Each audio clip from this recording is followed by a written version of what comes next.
শহুরে কোলাহল থেকে দূরে এই নিভৃত পল্লীতে মাটি কেবল জড়বস্তু নয়। এখানে মাটি মানে একটি শিশুর হাতের খেলনা, মাটি মানে একটি গৃহিণীর সযত্নে রাখা জলের কলস।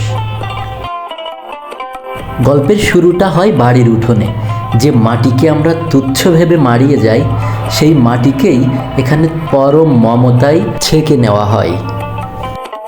কাদামাটি যখন কারিগরের আঙুলের স্পর্শ পায়, ঠিক তখন থেকেই শুরু হয় এক মহাকাব্যিক রূপান্তরের প্রস্তুতি।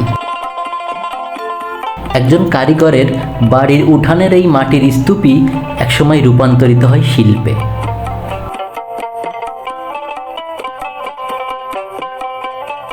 এই কাঁচা শরীরগুলো এখন অপেক্ষায় থাকে প্রকৃতির আশীর্বাদের। তপ্ত রোদে পুড়ে এদেরকে হতে হয় খটখটে শক্ত। জ্বালানি হিসাবে এখানে আধুনিক গ্যাসের সিলিন্ডার নেই, আছে প্রকৃতির দান শুকনো বাঁশের ঝরা পাতা।